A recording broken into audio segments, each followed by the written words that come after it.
मित्रांनो नमस्कार. बातमी मागची बातमीमध्ये आपलं स्वागत आहे. मित्रांनो, आज आपण एका अशा व्यक्तिमत्वाला भेटत आहोत की ज्या परिवाराच्या शिवाय लातूरचा राजकीय इतिहास हा पूर्ण होऊ शकत नाही. लातूरची जी प्रमुख राजकीय घराणे आहेत त्यापैकी एक असलेलं घराणं म्हणजे गोजमगुंडे घराणं. तात्या या नावाने संपूर्ण महाराष्ट्रात जे परिचित आहेत ते विक्रम गोजमगुंडे लातूरचे नगराध्यक्ष राहिले, लातूर बाजार समिती सभापती राहिले आणि अनेक राजकीय पक्षांची त्यांनी पदे भूषवली. तात्यांच्या नंतर आज विक्रांत गोजमगुंडे त्यांचा वारसा समर्थपणे प्रभावीपणे पुढे घेऊन जात आहेत. किंबहुना एक मी पत्रकार या त्यांनी ज्यावेळेस त्यांच्याकडे पाहतो त्यावेळेस तात्यापेक्षा 2 पावले पुढे जात विक्रांतनी आपलं राजकीय वाटचाल अत्यंत जोमाने सुरू ठेवलेली आहे. 12ला ते नगरसेवक झाले, 17ला नगरसेवक झाले, 19ला महापौर झाले. महापौर झाल्यानंतर एक साधारणतः 6 महिन्यानंतर त्यांनी महापालिकेतल्या छोट्या छोट्या गोष्टीवर अभ्यास करत महापालिका ते म्हणतात ना की कोळून पेली, तशी विक्रांतनी महापालिका कोळून पेली. आणि महापालिका ज्यांना समजते, ज्यांना तांत्रिक मुद्द्यावर खूप मोठा अभ्यास आहे, अशा नगरसेवकापैकी मी साधारणतः 2002 पासून महानगरपालिका कव्हर केली. पण अशी मोजकी नगरसेवक आहेत की ज्यांनी महानगरपालिका अत्यंत प्रभावीपणे चालवली. आणि त्यामुळे आज आम्ही लातूर सर्वसाधारण सभा महानगरपालिकेची संपन्न झाली, ज्यात जो गोंधळ झाला त्या गोंधळाच्या पार्श्वभूमीवर आम्ही विक्रांत गोजमगुंडे यांच्याशी बोलण्यासाठी आलेलो आहे. भैया, तुमचं नमस्कार, स्वागत आहे तुमचं. आज लातूर महानगरपालिकेची सभा संपन्न झाली. आपण महापौर होतात, आपण 3rd टर्मचे नगरसेवक आहेत. एकंदरीत हा गोंधळ पाहून आपणास काय वाटतंय? लातूरमध्ये हे वाटतंय आपल्याला की हे योग्य चाललंय? खरं म्हणजे सर्वप्रथम मी आपल्या यूट्यूब चॅनलचं मनापासून अभिनंदन करतो आणि आपलेही आभार व्यक्त करतो की लातूरकरांसाठी हे एक उत्तम प्लॅटफॉर्म तुम्ही सुरू केलेला आहे. आणि याच्या प्रारंभीच्या काही मुलाखतींमध्ये आज आपण मला निमंत्रित केलं. माझ्याबद्दल जे शब्द आपण वापरले त्याच्याबद्दलही मी आपले आभार व्यक्त करतो. मात्र आजच्या सर्वसाधारण सभेच्या बाबतीत बोलायचं झालं तर शेख साहेब, आजची सर्वसाधारण सभा पाहिल्याच्या नंतर लातूरच्या सुसंस्कृत राजकारणाला काळीमा फासणारी ही सभा होती असंच मला म्हणावंसं वाटतंय. कारण आज विषयपत्रिकेवर 28 विषय घेण्यात आलेले होते. याच्यापूर्वी महापालिकेची जी सर्वसाधारण सभा झाली त्यामध्ये 10-12 विषयांचा समावेश होता आणि त्या प्रत्येकामध्ये महापौरांनी निर्णय दिलेला होता की या विषयाचा सविस्तर अहवाल पुढील सभेत चर्चेला आणावा. आणि त्यामधले काही विषय गाळले गेले, काही वाढवण्यात आले आणि त्याच्यामध्ये काय कोणी डोकं वापरलं आणि काय त्याच्यामध्ये वेगवेगळे त्याचे उद्देश ठेवले माहिती नाही. परंतु अतिशय विचित्र असे 2-3 विषय आलेले होते. खरं तर जिव्हाळ्याचेही काही विषय होते. लातूरकरांच्या परमपूज्य डॉक्टर बाबासाहेब आंबेडकरांचा 75 फुटी पुतळ्याचा विषय होता. शिवराजजी पाटील चाकूरकर साहेब यांचं स्मारक करण्याचा विषय होता. उस्ताद लहुजी साळवे यांचं स्मारक करण्याचा विषय होता. हे तर थोडेसे आपले जिव्हाळ्याचे आणि संवेदनशील विषय होते. मात्र लोकशाहीर अण्णाभाऊ साठे यांचा पुतळा ज्या ठिकाणी आहे त्याच्या शेजारील जागा ज्या ठिकाणी लोकशाहीर अण्णाभाऊ साठेंच्या नावाने वाचनालय करण्याचा निर्णय यापूर्वी झाला, तिथं शॉपिंग कॉम्प्लेक्स आणि पुन्हा तिथं पार्किंग व्यवस्था, अशा गोष्टी म्हणजे संभ्रम निर्माण करणाऱ्या किंवा वेगळ्या दिशेनं राजकारण घेऊन जाणाऱ्या ह्या सगळ्या गोष्टी आणण्यात आलेल्या होत्या. विकास कामांच्या मुद्द्यावरती खरं म्हणजे तिथं कुठंही प्रामुख्याने लक्ष दिलेलं नव्हतं. आज आपला लातूरकर आरोग्याच्या समस्यासाठी, कचऱ्याच्या समस्येसाठी, आणि आज आपण पाहताय की लातूरमध्ये एक चांगला रस्ता दाखवा आणि 1000 रुपये मिळवा, अशा पद्धतीची वेळ लातूरकरांवर कधीही आलेली नव्हती. मात्र आज तुम्ही गल्ली बोळात गेलात तर ठिकठिकाणी रस्ते खोदून टाकलेले आहेत. आणि तुम्हाला खरं तर आश्चर्य वाटेल, 1,500 कोटीचं कर्ज काढण्याचा विषय या सभेमध्ये आणला होता. म्हणजे याच्याकडे सुद्धा साफ दुर्लक्ष लातूरकरांचं व्हावं. एकीकडे त्यांनी दाखवलं की भांडवली गुंतवणूक करण्याकरिता आम्हाला 100 कोटीचे प्रकल्प करायचे. सुरुवातीला एक विषय असा आणला की म्युनिसिपल बॉन्ड आम्हाला उभे करायचे. आता म्युनिसिपल बॉन्ड म्हणजे काय, तर एखादी महापालिका कर्ज काढत असताना रोखे काढते, बॉन्ड काढते. आणि त्याच्यात आम्हाला सांगण्यात आलं की म्युन्सिपल बॉन्ड काढणारी मराठवाड्यातली कदाचित ही पहिली महापालिका ठरते. आणि बॉन्ड कितीचे काढायचे तर 1,500 कोटीचे. म्हणजे ज्या महापालिकेचं उत्पन्न 60-70 कोटी रुपये आहे, ज्याची वर्षाला वसुली 70-80% पुढे जात नाही, कारण सुविधांचा अभाव आज दिसून येतो. लातूरकर उदासीन आहेत कर भरण्यामध्ये, आणि त्या महापालिकेने 1,500 कोटीचे बॉन्ड घ्यावेत. बरं, तो बॉन्ड घेत असताना एखाद्या नागरिकाने तो बॉन्ड परचेस केला तर त्याला 9%, 10%, 11% व्याजाचा परतावा आपल्याला द्यावा लागतो. खरं तर आज लातूरमध्ये 10 लाख रुपयाचं काम सुद्धा करायचं म्हटलं तर शेखसाहेब कुठला कंत्राटदार आज पुढे येत नाहीये, कारण लातूरची मनपाची आर्थिक अव्यवस्था झाली आणि विश्वासार्हता गमावलेली आहे. मात्र तसा सुद्धा विषय आज विषयपत्रिकेवर होता. अनेक गोष्टींवर चांगली चर्चा खरं तर घडवून आणण्याचा एक संधी सत्ताधाऱ्यांना होती. मात्र सत्ताधाऱ्यांचे मनसुबे हे वेगळेच असल्यामुळं त्यांनी एकाच वेळी पहिल्या विषयावर चर्चा सुरू होत असताना सगळी सभा गुंडाळली, एका वाक्यामध्ये सर्व विषयांना मंजुरी देऊन टाकली आणि राष्ट्रगीताला सुरुवात केली. आता होतं काय, एक सदस्य म्हणून किंवा लोकप्रतिनिधी म्हणून एकदा राष्ट्रगीत सुरू झालं की मग तिथं आम्हालाही काही बोलता येत नाही आणि राष्ट्रगीताचा अवमान होतो. मग ते हत्यार समोर करून ही सभा आज गुंडाळण्यात आली. खरं म्हणजे खूपच दुरावस्था सुसंस्कृत राजकारणाची, आणि हा एवढा निम्न स्तरावर लातूरचं राजकारण कधीच गेलेलं नव्हतं. आता आपण जसं म्हणालात, माझी ही 3री टर्म आहे. आता तिसऱ्या टर्ममध्ये हे मी सभागृह अनुभवतोय. मात्र चर्चा करायची नाही, अरेराव्या करायच्या, कुठलेही विकास काम करायचं नाही, या पद्धतीचं राजकारण आधी कधी झाल्याचं मी पाहतो. आपण महापौर राहिलात, आपल्याला सभागृहाचे पूर्ण अनुभव आहे, छोट्या छोट्या गोष्टीचा अभ्यास आहे. आज गडबडीमध्ये गोंधळामध्ये महापौरांनी विषय सगळे मंजूर केले. ह्याच्या पुढे ह्या विषयांचं भविष्य काय राहील आपल्यामध्ये? नाही, तसं बघितलं तर हे बघा, 2 गोष्टी असतात. एक म्हणजे नैतिकता आणि दुसरं असतं कायद्याच्या चौकटीत काम करणं. संविधान निर्माते डॉक्टर बाबासाहेब आंबेडकरांनी ज्यावेळेस घटना लिहिली, संविधान निर्माण केलं, त्यावेळेस मग ती लोकसभा असू द्या, विधानसभा असू द्या किंवा स्थानिक स्वराज्य संस्था असू द्या, यामध्ये कामकाज करत असताना त्यांनी कायद्यासोबत नैतिकतेला सुद्धा आधार दिलेला होता. म्हणजे एखाद्या विषयाला मंजुरी देत असताना जी काही नियमावली आहेत त्यामध्ये प्रत्येक गोष्ट कायद्याच्या कसोटीवर तपासायची नाही, तर नैतिकतेच्या दृष्टिकोनातून त्याला चर्चा घडली पाहिजे, त्याला वेळ दिला पाहिजे. आता ज्या पक्षाचं बहुमत आहे, आता एखाद्या पक्षाचं विधानसभेत बहुमत आहे, लोकसभेत बहुमत आहे, मग त्यांनी चर्चाच घडवून आणायची नाही का? बहुमतावर तर प्रत्येक विषय मंजूर होणारच आहे. मग प्रत्येक लोकसभेत भारतीय जनता पक्षाने जर उद्या केलं की अधिवेशन सुरू झालं आणि पहिल्याच दिवशी त्यांनी सांगितलं की आम्ही हे बिल मांडतोय आणि बहुमतावरती मंजूर करतोय. विधानसभेत भारतीय जनता पक्षाचं बहुमत आहे, म्हणजे एवढं बहुमत तर कधीच मिळालं नव्हतं. मात्र तिथं सुद्धा चर्चा घडतात, विरोधकांना बोलण्याची संधी दिली जाते. मात्र आता या परिस्थितीमध्ये आपण म्हणालात की याचं कायदेशीर काय, याचं भविष्य काय असेल, तर यामध्ये 2 गोष्टी आहेत. खरं म्हणजे विरोधक म्हणून आम्ही न्यायालयात दाद तर मागणारच आहोत, परंतु खरी दाद याची आम्ही मागणार आहोत ते जनतेच्या न्यायालयामध्ये, आणि जनता ह्याचा निर्णय करेल. कारण कायद्याच्या कसोटीमध्ये त्याला अनेक दिवस जाणार, मग हे सगळे प्रकल्प अडकवून टाकले जाणार, आणि हाच तर सत्ताधाऱ्यांचा मनसूबा आहे. म्हणजे डॉक्टर बाबासाहेब आंबेडकरांचा 75 फुटाचा पूर्णाकृती पुतळा, 20 फुटाचा चबुतरा असं करण्याचा उद्देश डोळ्यासमोर ठेवून, तसा दर्शवून हा पुतळाच होऊ नये याकरिता त्याच्यात आडफाटे मारायचे. टेंडर झालेला आहे, सत्ताधाऱ्यांनी निधी आणलेला आहे आणि राज्य शासनाच्या निधीतून हा पुतळा होतोय. त्यामुळे तो पुतळाच झाला नाही पाहिजे लातूरात, लातूरचं वैभव वाढलं नाही पाहिजे. खरं म्हणजे शेखसाहेब, हा जर पुतळा लवकर झाला तर देशातून लोक आपला हा पुतळा पाहायला येतील, परंतु ते वैभव कुठेतरी नको व्हायला. एखाद्या समाजाचं प्रतिनिधित्व त्या ठिकाणी दिसू नये असा सुद्धा कदाचित त्याच्या मागचा द्वेष भावना असेल.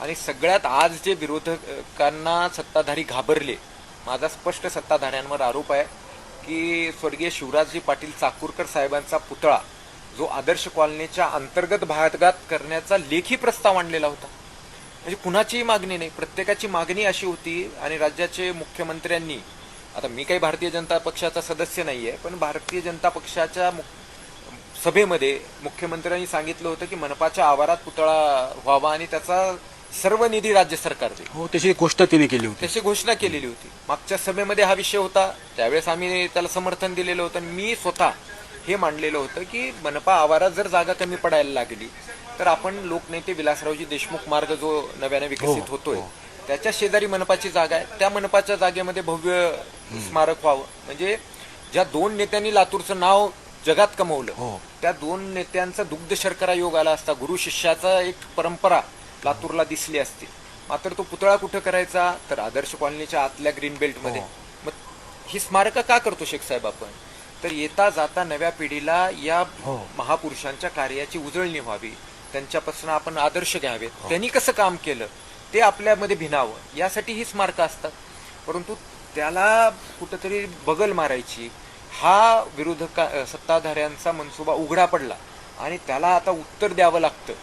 त्यावर आम्ही चर्चा करायला सुरुवातच केली की त्यांनी सभा गुंडाळली. हा केवळ हा प्रमुख उद्देश डोळ्यासमोर ठेवून त्यांनी ही सभा गुंडाळलेली आहे. वस्ताद लहुजी साळवेंचा पुतळ्याचा विषय होता, तो सुद्धा ह्यांना होऊ द्यायचा नाहीये. आणि बाकी ठिकाणी जिथं कुठं आपले सभागृह किंवा वाचनालय हे करायचे तिथेही त्यांना शॉपिंग कॉम्प्लेक्सेस करायचे. पण शॉपिंग कॉम्प्लेक्स करण्याला आमचा विरोध नाहीये, उत्पन्न वाढलं पाहिजे, पण फक्त शॉपिंग कॉम्प्लेक्स करायचं हा अट्टहास का, तर त्याचं 100 कोटीचं 150 कोटीचं टेंडर काढायचं, त्या टेंडरचा मलिदा खायचा, याच्या पलीकडे त्यांचा दृष्टिकोनात नाही. पुतळ्यामध्ये पैसे खाता येत नाहीत, सभागृहामध्ये वाचनालयामध्ये पैसे मिळत नाहीत, मग शॉपिंग कॉम्प्लेक्स काढायचं, एक टुमदार नाव दाखवायचं आणि लातूरकरांची फसगत करायचं, असा पद्धतीचा हा प्रकार चालू. विक्रांतजी, आपण मागील GB मध्ये महापौरांचं समर्थन केला होता आणि हे जगजाहीर आहे की काँग्रेसचेच बहुतांश नगरसेवक हे महापौराच्या विरोधात आहेत, एक 4-5 लोक जर सोडले तर. मग तुम्ही एकीकडे त्यांचं समर्थन करत असताना तुम्ही असे त्यांना काही सल्ले देत नाहीत का की बाबा तुम्ही कुणाचंही ऐकून महानगरपालिका चालू नका? नाही, आज आमच्या ज्या महापौर आहेत सन्माननीय जयश्रीताई सोनकांबळे यांचं मी पहिल्या दिवसापासून समर्थन केलेलं आहे. ते विकासाच्या मुद्द्यावरती समर्थन केलेलं आहे. त्या आपण महापौर राहिलात, आपल्याला छोट्या गोष्टीत अभ्यास आहे, ते थोडे बारकावे त्यांना आपण सांगत नाहीत का खासगी? नक्कीच मी ज्या वेळेस मला शक्य होईल मी त्या वेळेस त्यांना बारकावी सांगत असतो. सभागृहामध्ये त्यांनी सर्वसमावेशक भूमिका घ्यावी हेही त्यांना आवाहन करतो आणि ते अडचणीत ज्या वेळेस येतात त्यावेळेस त्यांच्या समर्थनात मी त्या ठिकाणी भूमिका मांडत असतो. मात्र आता झाले काय, काँग्रेस पक्षामध्ये आज मितीला सभागृहामध्ये 4 महापौर तयार झालेले, 4 सत्तास्थानं झालेली आहेत. म्हणजे प्रत्येकाने आपण नावं सांगू शकता त्यांची 4 लगोचे? नाही, नावं सांगून त्यांना मोठं करण्या इतपत त्यांचं कारकीर्द आहे किंवा कर्तृत्व आहे असं नाहीये. परंतु एकीकडे जर बघितलं तर काही लोकांनी ते पद भूषवलेली आहेत, काही जणांना पुढच्या अपेक्षा आहेत. त्यांच्या पक्षाचे शहर जिल्हाध्यक्ष त्याच्या आज सभागृहामध्ये आहेत आणि प्रत्येकाच्या एकमेकाच्या कुरघोडीचं राजकारण चाललेलं आहे. आणि महापौरांना मी कसा वरचढ ठरेल हे दाखवण्याचा, महापौरांना तोंड घशी पाडण्याचाही हा खऱ्या अर्थानं प्रयत्न चाललाय. कारण हे बघा, विषय पत्रिका ज्यावेळेस काढली जाते, आता आम्ही महापौर असताना तुम्ही जसं म्हणालात, आम्ही सगळ्यांशी चर्चा करायचो कुठले विषय पत्रिकेवर घ्यायचे आणि त्याच्यामधनं एक राजकीय भूमिका ठरायची आणि सामाजिक भूमिका ठरायची, मग ते विषयपत्रिका निश्चित व्हायची. आज विषयपत्रिका जर तुम्ही बघितली तर त्या विषयपत्रिकेमध्ये प्रत्येकाच्या इंटरेस्टचे 1-2 विषय टाकलेले. म्हणजे पूर्णतः महापौरांना न्याय देता येतोय का, तर मला वाटतं त्यांच्यावरती अनेक बंधनं आज पडलेली आहेत आणि त्यामुळे त्या सुद्धा कुठेतरी हतबल झाल्याचं चित्र पाहायला मिळतंय. आणि सभागृहात आज तर आम्ही बघितलं खालून काहीतरी सूचना होत आहेत, शेजारच्या बाकावरनं सीटवरनं सूचना होत आहेत, सभा तहकूब करण्यात आली आणि सभा तहकूब करून ज्यावेळेस ते पुन्हा डायसवर आल्या, अक्षरशः त्यांनी लिहून आणलेलं होतं की प्रत्येक विषयाला मंजुरी द्यायची आहे. त्यांनी तो कागद घेतला आणि वाचायला फटाफट सुरुवात केली आणि सगळ्या विषयाला मंजुरी दिली असं घोषित केलं. तर म्हणजे ही परिस्थिती चुकीची आहे. आज शेख साहेब, आज ज्या दिवशी हा आपण व्हिडिओ रेकॉर्ड करतोय, तर नवीन महापौर आणि उपमहापौरांना पदावरती बसून 6 महिने झालेले आहेत. अगदी 4 दिवसात 6 महिन्याचा कार्यकाळ पूर्ण होतो. मात्र या 6 महिन्यात लातूरकरांना काय मिळालं? एक टोपलं मुरुम सुद्धा टाकता आलं. काही ठिकाणी मुरुमाचे तुम्ही बघितले असतील की 4-4 फुटाचे दगड त्या ठिकाणी टाकले.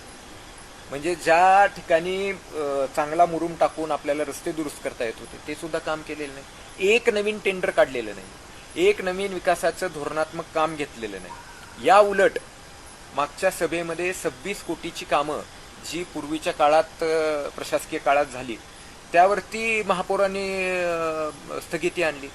एकीकडे सभागृहात मी 2 वेळा त्यांना प्रश्न विचारला की आजचा निर्णय काय होतोय, त्यांनी सांगितलं की 10 दिवस स्थगिती आणि याची चौकशी PWD विभागाच्या वतीनं करण्यात येणार.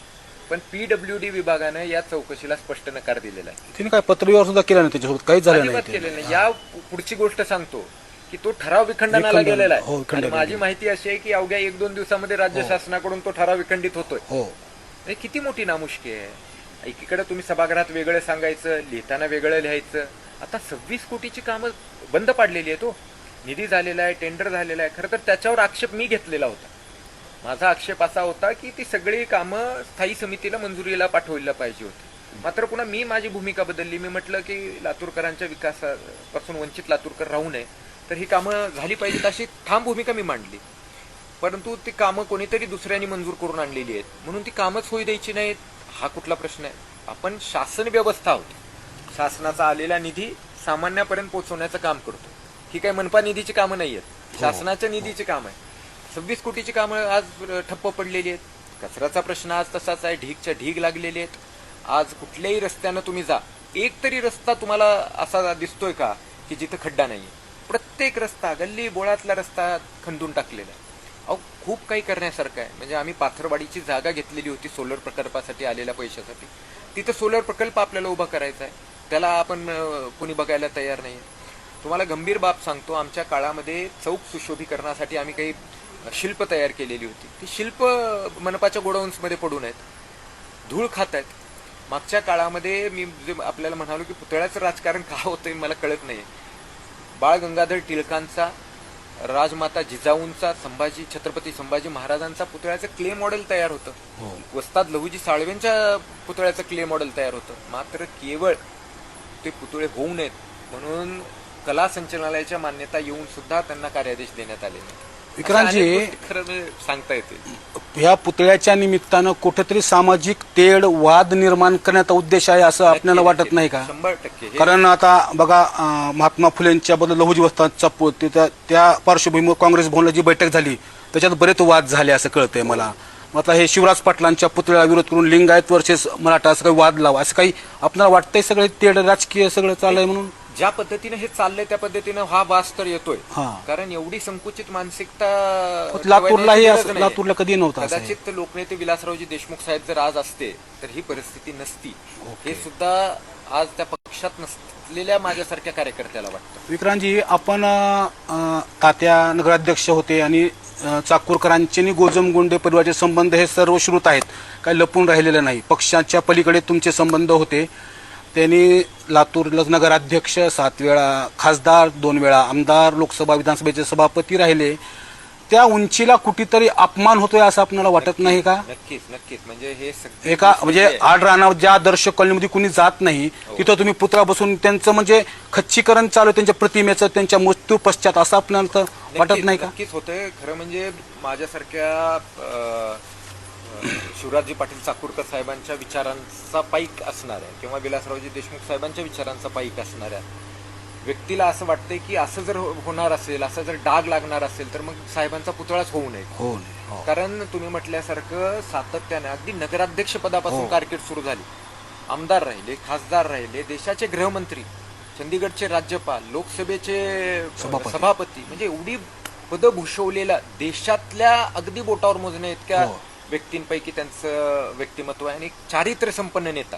म्हणजे आजही त्यांच्या पश्चात किंवा त्यांच्या उभ्या कारकिर्दीत त्यांच्यावर कुठलाही आरोप कुणी करू शकलं नाही असं चारित्र्य त्यांचं राहिलं.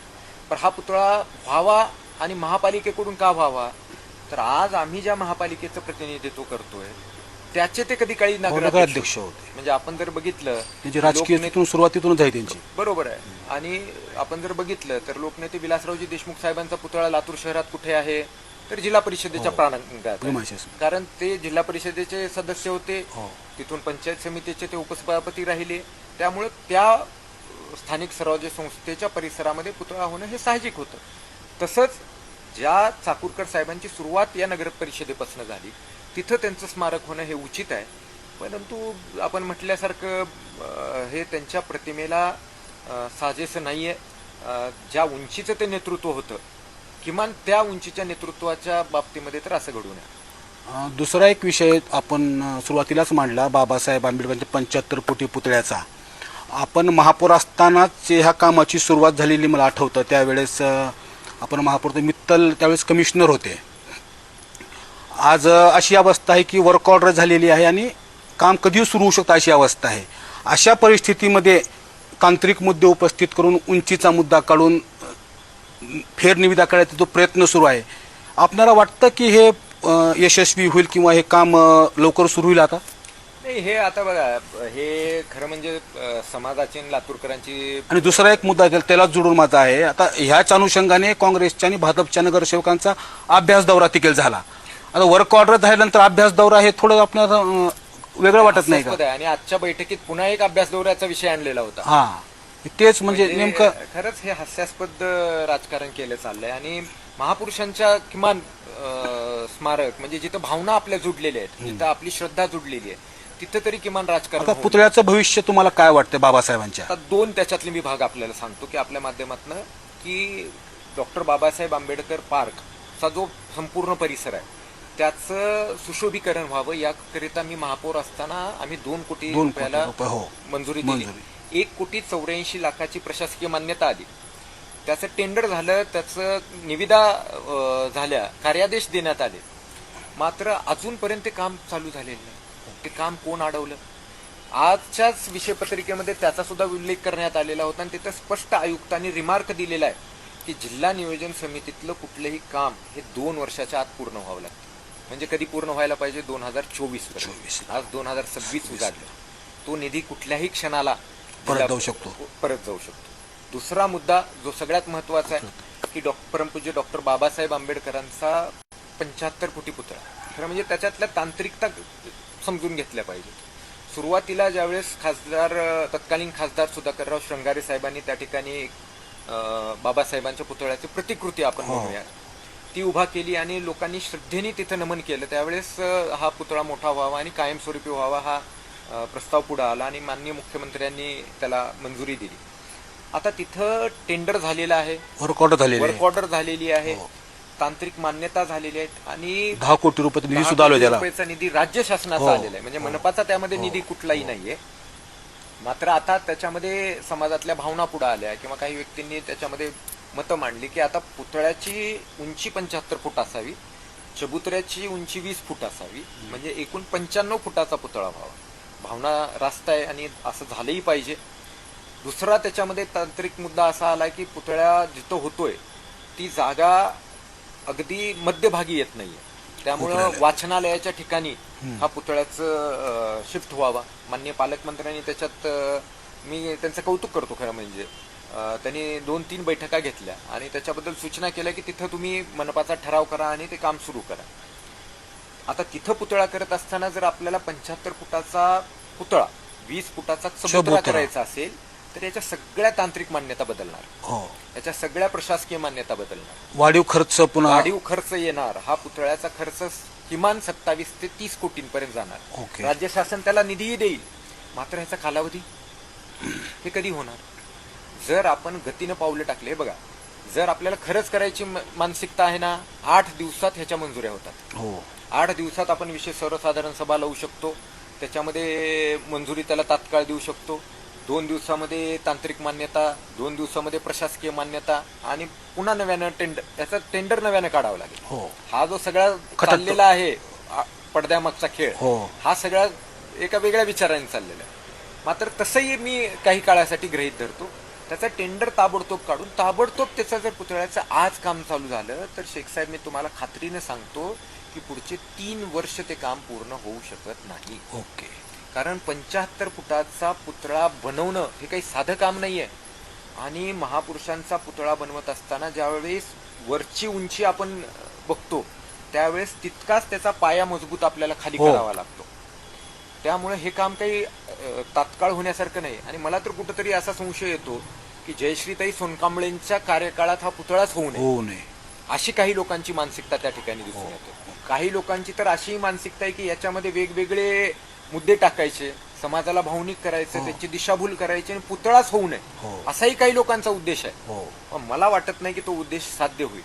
पुतळ्याला विलंब होईल, पण पुतळा हा लातूरात होणारच, लातूरचं वैभव वाढणारच. मात्र या पुतळ्याला जे विलंब करतायत त्यांच्याकडे मात्र लातूरकरांनी बारकाईनं लक्ष देणं गरजेचं आहे. आणि मी आमच्या सर्वच आंबेडकरांना मानणारा, म्हणजे आंबेडकरांना मानणारा हा काही एक विशिष्ट हो. समाज किंवा वर्ग नाहीये. पूर्ण भारतीय, प्रत्येक भारतीय हा डॉक्टर बाबासाहेब आंबेडकरांना मानतो. त्यामुळं आंबेडकरांच्या साहेबांच्या विचारांना मानणाऱ्या प्रत्येकाला आवाहन करेन की याला कसं गती देता येईल यासाठी प्रत्येकाने तिथं पुढाकार घेऊन यांच्यावर एक दबावगट तयार करून हा पुतळा लवकरात लवकर व्हावा. शेवटचा प्रश्न विक्रांतजी, आपण ही तिसरी टर्म आहे आपली. आपण ह्या कार्यकाळात स्थायी समिती सभापती होतात, महापौर होतात, परिवहन सभापती होतात.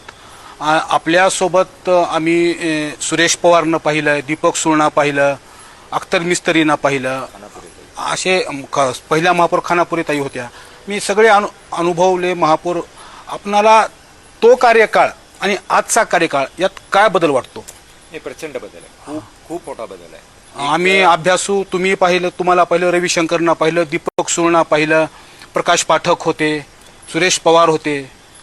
या तुलनेत आज कुठेतरी ह्या लोकांची कमतरता उणीव भासते असं आम्हाला दिसतंय. प्रकाशन, आपल्याला काय वाटतंय बाबा?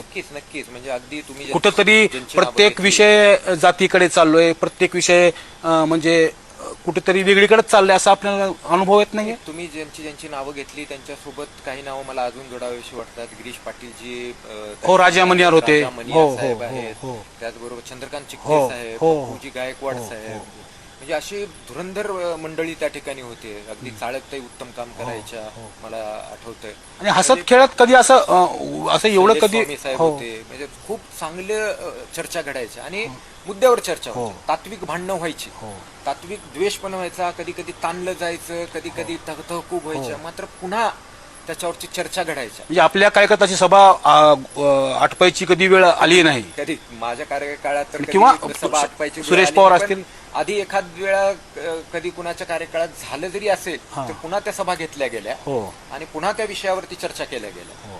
मात्र तांत्रिकता, छोटे छोटे मुद्दे याच्यावरती आता बेबनाव चाललेला आहे. खरं म्हणजे याच्यात सगळ्यात मोठं कारण काय आहे की आज सत्ताधाऱ्यांना जे बहुमत मिळालंय, एकात एक नाही, कुणीही एकात एक नाही, एक विचारानं, एक दिलानं कुणीही काम करत नाही. प्रत्येकाला आपले स्कोर सेटल करायचे, प्रत्येकाला आपलं काहीतरी वेगळेपण दाखवायचंय. मात्र लातूरकरांच्या बद्दल संवेदनशीलता आहे असं मला तर वाटत नाही. असंवेदन कार्यभार हा मी तरी मागच्या 6 महिन्यात अनुभवतो. कुठलाही विषय म्हणजे सर्वसाधारण सभा नियमाप्रमाणे होत नाहीत, कोणाच्या नियुक्त्या नियमाप्रमाणे केल्या जात नाहीत.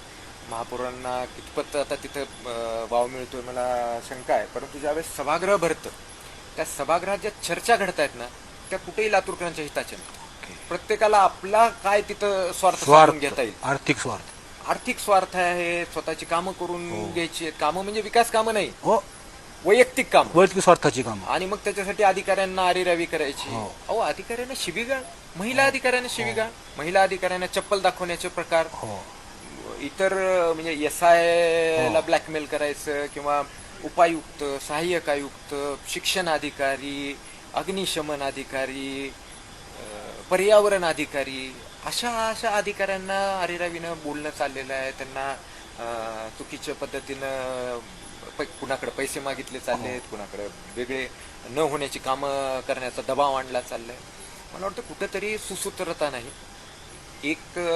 कुठंतरी ह्यांच्यावर नेतृत्वाचं नियंत्रण नाही असं दिसतंय. असं म्हणायला वाव आहे. आज ज्या पद्धतीने सगळं हे चाललेलं आहे असं म्हणायला वाव आहे. कारण शेवटी ह्या सगळ्यांना कुठंतरी एकत्र करून पुढे चालणं गरजेचं आहे. आणि ह्याच्यात भरडलं कोण चाललंय? ह्याच्यात भाजपा आणि काँग्रेस यांचं काहीच नुकसान नाही हो.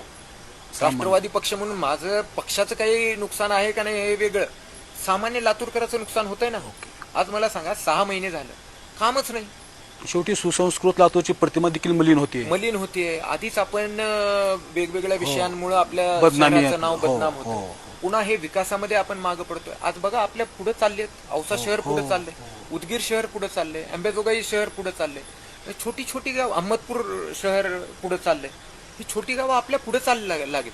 आपण उगाच इथं म्हणत राहिलो की रिअल इस्टेटमध्ये एवढे भाव आहेत, तेवढे भाव आहेत. आज दुसरीकडे भाव झाले, लातूरमध्ये गुंतवणूक येत नाही, म्हणजे काय येत नाहीये. तर आपल्याला विकासाचा दृष्टिकोन ठेवून संवेदनशीलता बाळगावी लागते.